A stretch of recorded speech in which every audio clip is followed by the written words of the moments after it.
This might be one of the most iconic photographs in American history. But if you look closer, something important is missing. And what's missing from this photo is just as important as what you see. Despite having laid track through some of the most difficult terrain and harshest working conditions imaginable, there wasn't a single Chinese face captured in this photograph. Their absence wasn't an accident, it was a choice, and it tells us a lot about who America celebrated and who it forgot. Before smoke and steam filled the skies of the American West, it was sweat, muscle, and back-breaking labor that carved the first Transcontinental Railroad. The Central Pacific, pushing east from Sacramento, faced endless obstacles: the towering Sierra Nevada, parched Nevada deserts, and the lure of gold that drained existing workers from the camps. Desperate for a stable workforce, railroad executive Charles Crocker turned to Chinese immigrants in 1864. Most had come from Taishan, Guangdong, fleeing famine, poverty, and civil war. They had already been pushed from California's gold mines by discriminatory taxes, so when offered steady wages, they seized the chance.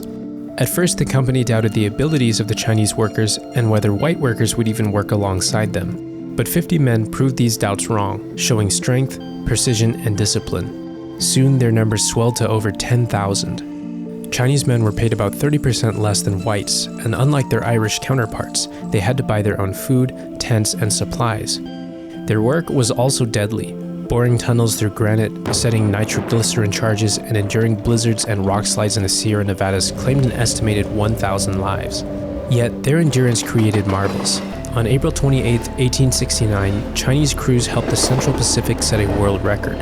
Over 10 miles of track laid in a single day, a record still unmatched. And on May 10, 1869, 8 Chinese men carried the last rail into place at Promontory Summit. They drilled the holes for the ceremonial spikes that marked the railroad's completion. The celebration was immortalized in a single photograph. But those same Chinese workers who had carried the final rail, who had built this achievement from the ground up, were excluded from the frame. Afterwards, many remained with the railroads or moved into Chinatowns across the West, but the tide soon turned against them. Economic downturns, racial violence, and exclusionary laws forced many out. By the 1880s, the very people who had stitched America together with iron rails were being cast as outsiders, unwelcome in the country they helped to build. Just a couple weeks ago, I was in Taishan City, an area in China where thousands of Chinese immigrants originated from. Taishan might be the most significant city in China when it comes to American Chinese history. Prior to the 1980s, they say up to 80% of Chinese immigrants in the US originated from this small Chinese city. Now, Utah is not really known for its Chinese history. In fact, I grew up here, but I didn't even know how significant the Chinese history in this state was. Today, I've driven out to this really remote part of Utah because I want to document a lot of the Chinese history that happened over here and kind of connect it to that Taishan video that I published probably a week or two ago. Right behind me is the Golden Spike Park. The museum here, if you do want to check it out, it does cost $20 per vehicle. So I guess if you have a big vehicle, you could probably split this between multiple people. Unfortunately, it's just me today, so I paid $20 for entrance. So for me, it was a little bit expensive, but it does have some pretty cool things that you can see. Cool place to come learn about a lot of the history that happened over here. If you come to this museum, make sure you show up at the right times. They do demonstrations at 10 a.m. and one at 1 p.m. At 10 a.m. they pull the trains out and they meet on the tracks, and then at 1 p.m. they do the same thing, a reenactment, but I think the trains depart and go back out to wherever they store them at around that time.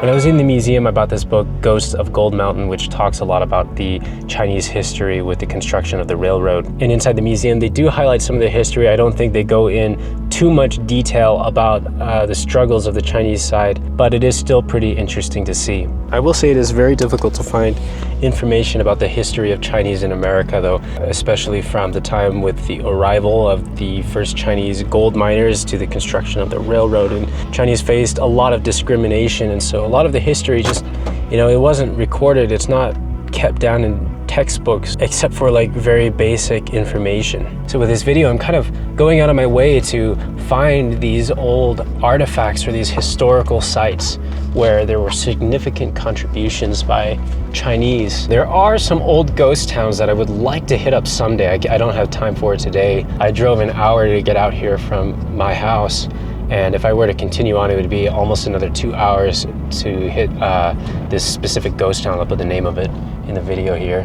But that town used to be an old railroad stop here, and there were a lot of Chinese businesses that were set up there, I think including, gambling and laundry, typical Chinese businesses back then. Someday I'll make it out there. There probably isn't much to see except for the foundations of some really old buildings. A lot of these old towns, especially the Chinatowns in Utah and even in California, a lot of them were burned down, tore down. They just don't exist anymore. Speaking of Chinatowns that no longer exist in Utah, you might be surprised to learn that the historic 25th Street in Ogden, Utah was once an old Chinatown. If you stand on 25th Street and look toward the old Union Station, it's hard to picture what used to live between these blocks. In the late 1800s, this was Ogden's Chinatown. Cantonese and Taishanese voices folded into the noise of a railroad town. After the Golden Spike, many of those workers rolled the rails into Ogden. By 1890, there were more than 100 Chinese residents.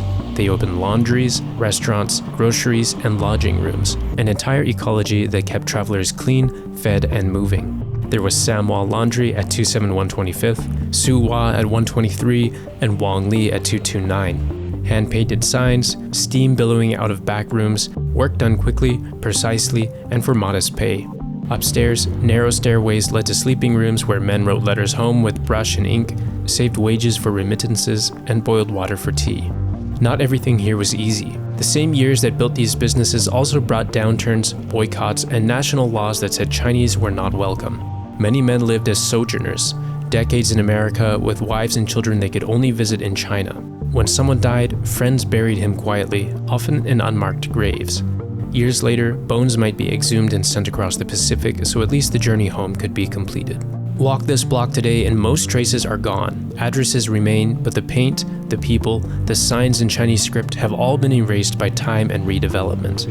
It's kind of funny. I grew up in Utah. I've been coming to 25th Street here in Ogden my whole life, but it wasn't until Jack's off to another adventure. You can find him on YouTube, Instagram, TikTok. Posted a video about the Chinese and Japanese history here on 25th Street. Now, when the Chinese had built the railroad over here, they set up Chinatowns, small communities all over the West Coast, from California to over here in Utah.